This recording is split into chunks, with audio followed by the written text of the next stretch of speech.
عتیقہ رضی اللہ تعالیٰ عنہ نے ہمیں بتایا ہے یہ 5 تن پاک۔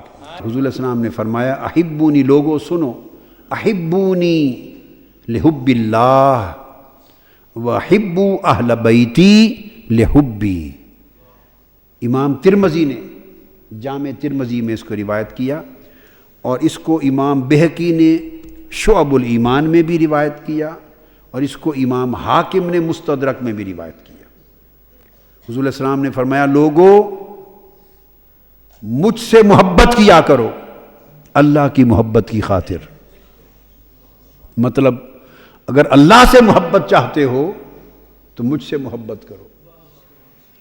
اللہ کی محبت میری محبت کے سوا نہیں ہے، اللہ کی محبت میری محبت کا غیر نہیں ہے، اور اللہ کی محبت میری محبت کے سوا نہیں ہے۔ احبونی لحب اللہ، اللہ کی محبت چاہتے ہو تو مجھ سے محبت کیا کرو۔ اب اسی قاعدہ کو مقرر کر کے آگے فرمایا وَحِبُّوا أَهْلَ بَيْتِي لِحُبِّي، اور اگر میری محبت چاہتے ہو تو میری اہل بیت سے محبت کیا کرو، کہ میری محبت اہل بیت کی محبت کے سوا نہیں ہے۔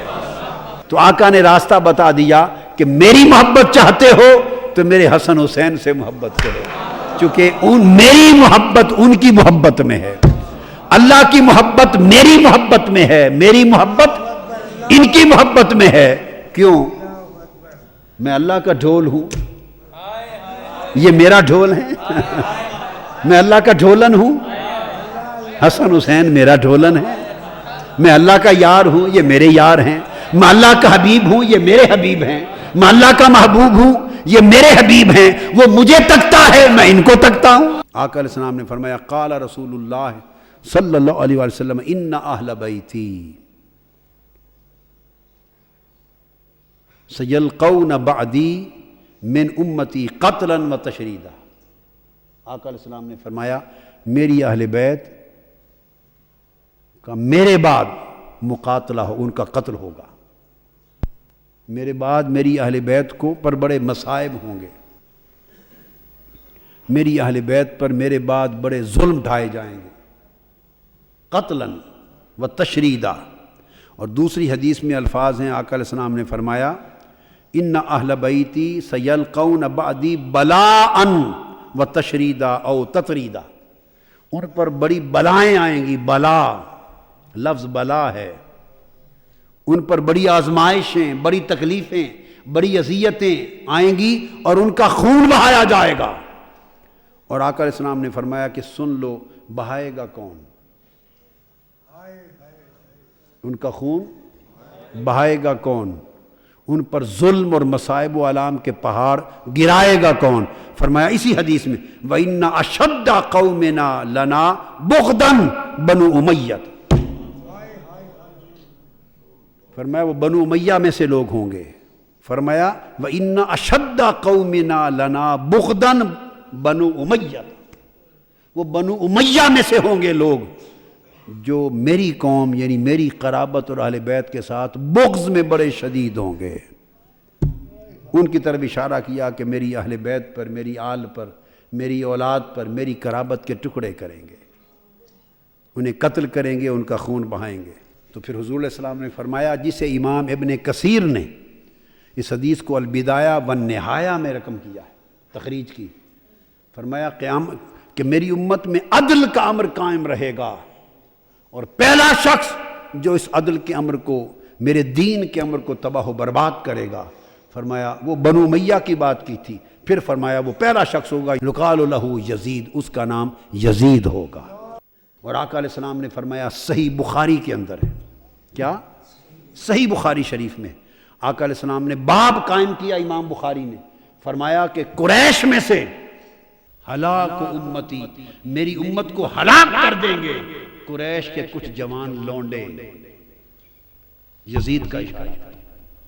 اور پھر آقا علیہ السلام کا یہ فرمان جو سیدنا امام عالی مقام کو چھوٹی عمر میں گود میں لے کے چشمان مقدس سے آنسوؤں کا بہنا، اور پھر آقا کا فرمانا ان ابنی الحسین سیقتل بعدی بارض یقال لہا کربلا، میرا یہ بیٹا حسین میرے بعد سرزمین کربلا میں شہید کر دیا جائے گا۔ امام ابن حجر مکی نے الصواعق المحرقہ میں اپنی سند کے ساتھ روایت کیا کہ حضرت منہال بن عمرو روایت کرتے ہیں، وہ کہتے ہیں کہ ہم سیدنا مولا علی شیر خدا کے ساتھ سفر پہ جا رہے تھے اور ایک میدان آیا دریائے فرات کے کنارے، یہ میدان کربلا تھا۔ ایک ریگزار آیا دریائے فرات کے کنارے، تو وہاں سیدنا مولا علی شیر خدا رک گئے اور رک کر پورے لشکر والوں کو خطاب کر کے فرمایا، لوگو اس جگہ میری اہل بیت کے کجاوے اتریں گے۔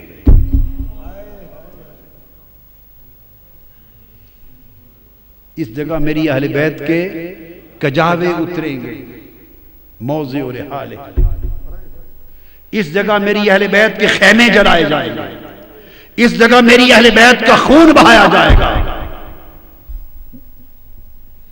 میرے حسین کا اور ان کے اصحاب کا اور آل محمد کی پوری جماعت، پورا خانوادہ، پورا گلشن اہل بیت رسول اس جگہ یقتلون بہذا العرصہ، اس جگہ قتل کر دیا جائے گا۔ اور جب ان کا قتل ہوگا تب کی علیہم السماء والارض، وہ تو آنسو بہانے والے تو شہید کر دیے جائیں گے، قیدی بنا لیے جائیں گے، ان پر آسمان اور زمین آنسو بہائیں۔ اور پھر کہ جب آقا علیہ السلام نے ساری نشاندہی کر دی اور ایک روایت میں فرمایا کہ جس سرزمین پہ میرا حسین شہید ہوگا بِأَرْضِ طُفٍ وَكَرْبٍ وَبَلَا، وہ کرب اور بلا کی سرزمین ہوگی۔ ایک جگہ فرمایا فرات کے کنارے پر میرا حسین شہید کر دیا جائے، کہ جب آقا علیہ السلام نے فرمایا ام سلمہ سے، حضرت ام فضل سے مٹی، کہ جب مٹی عطا کی تو فرمایا اس کو سنبھال کے رکھ لے ام سلمہ، فَعْلَمِي اِذَا تَحَوَّلَتْ هَذِهِ التُّرْبَةُ دَمًا فَعْلَمِي أَنَّ ابْنِي قَدْ قُتِلَ۔ ام سلمہ اس مٹی کو سنبھال کے رکھ لے، جب یہ مٹی خون میں بدل جائے تو سمجھنا میرا حسین شہید ہو گیا۔ حضرت ام سلمہ کہتی ہیں کہ 10 محرم کا دن تھا، جب فرماتی ہیں ایک دن تھا دوپہر کو قیلولہ کے لیے مدینہ میں لیٹی ہوں، اچانک میں نے دیکھا آقا علیہ السلام تشریف لائے، وَعَلَىٰ رَأْسِهِ وَلِحْيَتِهِ التُّرَابُ فَقُلْتُ مَا لَكَ يَا رَسُولَ اللَّهِ صلی اللہ علیہ وسلم، قَالَ شَهِدْتُ قَتْلَ الْحُسَيْنِ آنِفًا۔ میں لیٹی ہوں، اچانک آقا علیہ السلام تشریف لے آئے، خواب میں نے دیکھا کہ آپ کے سر انور پر اور آپ کی ریش مبارک پر گرد ہے، گرد آلود ہے سر انور، ریش مبارک۔ میں نے پوچھا یا رسول اللہ یہ کیا ماجرا ہے؟ فرمایا ام سلمہ میں ابھی مقتل حسین سے آ رہا ہوں۔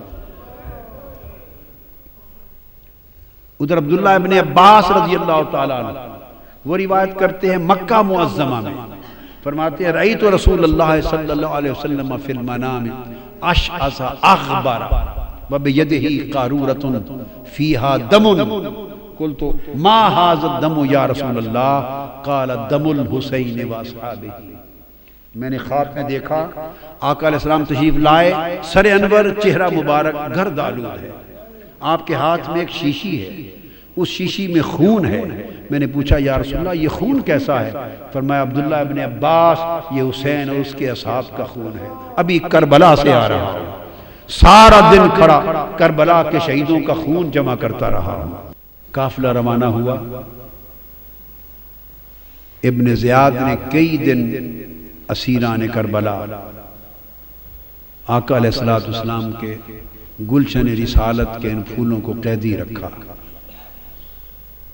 اور پھر سوئے دمشق اس قافلے کو روانہ کیا۔ قافلہ تھوڑی دیر آگے گیا تو آگے جس شخص کے ہاتھ میں نیزہ تھا، امام علی مقام کا سر انور جس پر تھا، وہ اس کے ہاتھ سے چھوٹ کر زمین میں گڑ گیا۔ انہوں نے کوشش کی کہ اس نیزے کو اکھاڑ کے آگے چلے، پر نیزہ ایسا جمع کہ اس کی پوری طاقت کے باوجود امام حسین کے سر انور آگے نہیں چلا۔ اس نے اور لوگوں کو بلایا، اوروں کو بلایا، بڑی کوشش کی مگر امام حسین کے سر انور جس نیزے پر تھا وہ نیزہ آگے نہیں چلا، گڑا ہوا نیزہ ہلا نہیں۔ وہ پریشان ہو گئے، وہ سیدنا امام زین العابدین کے پاس گئے۔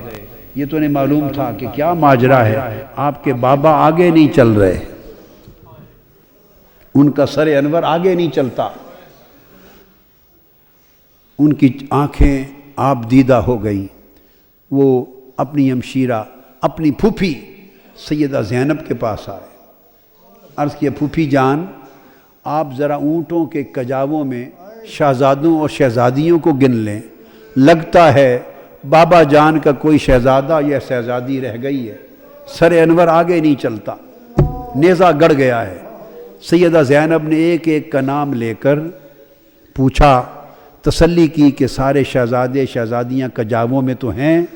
جب سیدہ سکینہ کا نام لیا تو جواب نہیں آیا، بار بار سکینہ سکینہ سکینہ کہا تو جواب نہیں آیا۔ جب جواب نہیں آیا تو وہ تڑپ اٹھی، اپنے کجاوے سے نیچے آ گئی اور کہنے لگی کہ حسین کی سکینہ رہ گئی ہے کہیں۔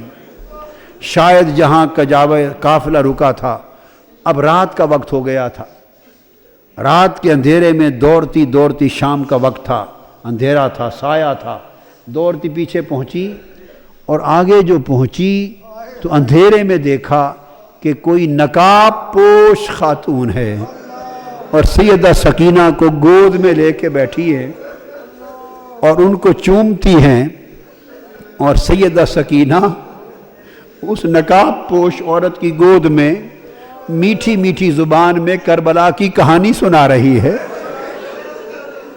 جیسے بچے کہانی سنتے ہیں اور سناتے ہیں۔ وہ واقعات سنا رہی ہیں کہ ہمارے ساتھ ایسا ہوا، پھر یہ ہوا، پھر بابا کے ساتھ یہ ہوا، پھر بھائی کے ساتھ یہ ہوا۔ وہ کربلا کی کہانی سنا رہی ہیں اور وہ نقاب پوش خاتون سنتی بھی ہیں، چومتی بھی ہیں، روتی بھی ہیں۔ اتنے میں سیدہ زینب قریب پہنچی اور کھڑے ہو کے آواز دیتی ہیں کہ نقاب پوش خاتون، اللہ آپ کا بھلا کرے، آپ نے ہماری بیٹی کو سنبھال لیا، ہم پہ بڑا احسان کیا ہے، اس بیٹی کو گود میں لے کر اللہ آپ کو اجر دے، بتائیں تو صحیح کہ آپ ہیں کون احسان کرنے والی۔ انہوں نے چہرہ انور سے نقاب پلٹا، فرمایا زینب بھول گئی ہو تمہاری ماں فاطمہ۔